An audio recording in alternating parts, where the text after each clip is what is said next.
بسم اللہ الرحمن الرحیم۔ آج جس عظیم ہستی کا ذکر پاک ہے وہ سیدنا حضرت ابو عبیدہ بن الجراح رضی اللہ تعالیٰ عنہ۔ آپ کا اسم گرامی جو ہے وہ حضرت عامر بن عبداللہ بن جراح بن ہلال ہے، اور کنیت آپ کی ابو عبیدہ ہے، اور اپنی اسی کنیت کی وجہ سے ہی مشہور ہیں، اور آپ اپنے دادا جراح کی طرف منسوب ہیں، اس وجہ سے ابو عبیدہ بن جراح کہلاتے ہیں، حالانکہ والد گرامی کا نام عبداللہ ہے۔ آپ کا شمار عشرہ مبشرہ رضی اللہ تعالیٰ عنہم میں ہوتا ہے۔ جنگ بدر ہو، احد ہو، اس کے سمیت تمام غزوات میں نبی کریم علیہ السلام کے ساتھ رہے۔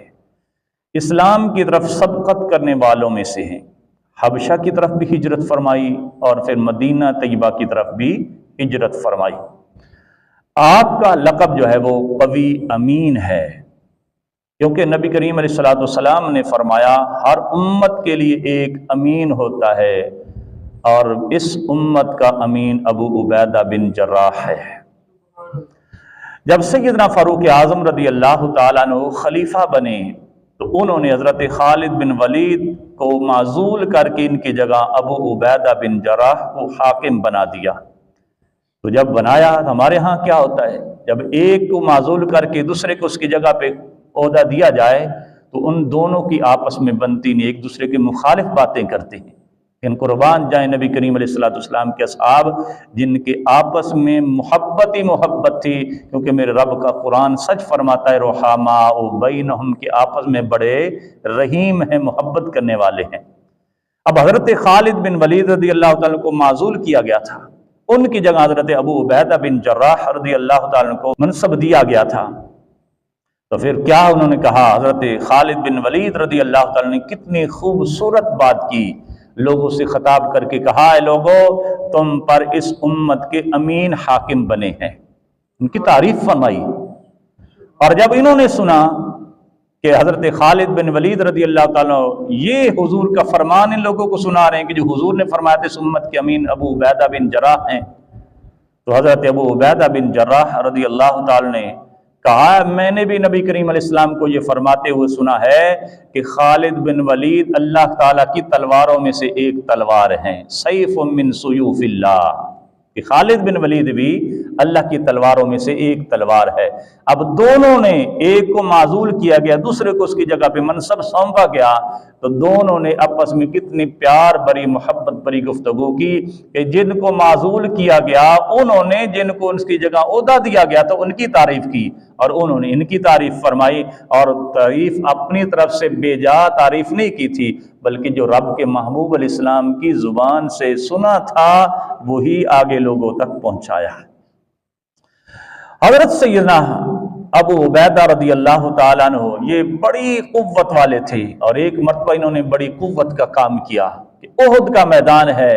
اور احد والے دن ایک خود جو لوہے کی ایک ٹوپی ہوتی جس طرح کہ آج کل ہیلمٹ ہوتا ہے، اس طرح کے زمانہ میں، پرانے زمانہ میں ایک خود ہوتا تھا جس کو خود کہتے لوہے کی ایک ٹوپی ہوتی تھی جس سے اپنے سر کی لوگ حفاظت کرتے تھے۔ جنگ میں خود کو پہنا جاتا تھا، لیکن احد والے دن شدید ضرب کی وجہ سے خود کے دونوں ٹکڑے میرے کریم آقا علیہ السلام کے چہرہ انور میں گھس گئے تھے، اب نکل نہیں رہے تھے۔ یہ سیدنا ابو عبیدہ بن جراح رضی اللہ تعالیٰ تھے، انہوں نے نبی کریم علیہ السلام کے چہرہ انور سے ان خود کے دونوں ٹکڑوں کو باہر نکالا تھا، اور اتنا زور لگایا تھا کہ ان کے سامنے والے دو دانت بھی شہید ہو گئے تھے، حضرت ابو عبیدہ بن جراح رضی اللہ تعالیٰ کے۔ اس دن پھر ان کا چہرہ ان دانتوں کے نکلنے کی وجہ سے بہت زیادہ خوبصورت ہو گیا، اور انہوں نے ایسی قوت اس دن احد والے دن دکھائی کہ اس سے پہلے کبھی بھی ایسی قوت نہیں دکھائی تھی۔ حضرت سیدنا ابو عبیدہ بن جراح رضی اللہ تعالی عنہ ان عمراء میں سے تھے جن کو ملک شام کی طرف بھیجا گیا تھا، اور اللہ تعالیٰ نے ان کے ہاتھ پر دمشق کو فتح کروا دیا تھا۔ سیدنا عمر فاروق رضی اللہ تعالیٰ عنہ اپنے زمانہ خلافت میں ملک شام کی طرف تشریف لے گئے، اور وہاں جب پہنچے تو لشکروں کے سردار آئے، بڑے بڑے ذمہ دار جگیردار سارے آ کر امیر المومنین رضی اللہ تعالیٰ سے ملاقات کرنے لگے۔ جب دیکھا کہ سارے آ رہے ہیں تو فرمانے لگے میرے بھائی کہاں ہیں؟ لوگوں نے تعجب کیا کہ آپ کا بھائی کون ہے؟ تو سیدنا عمر فاروق رضی اللہ تعالیٰ فرمانے لگے میرا بھائی ابو عبیدہ بن جراح ہے، ان کو بھائی فاروق اعظم رضی اللہ تعالیٰ نے قرار دیا۔ تو لوگوں نے بتایا کہ ابھی تھوڑی دیر میں وہ آ جاتے ہیں۔ ابھی تھوڑی ہی دیر گزری تھی کہ ایک اونٹنی پر سوار ہو کر سیدنا ابو عبیدہ بن جراح رضی اللہ تعالیٰ عنہ بارگاہ امیر المومنین رضی اللہ تعالیٰ میں پہنچ گئے۔ تو حضرت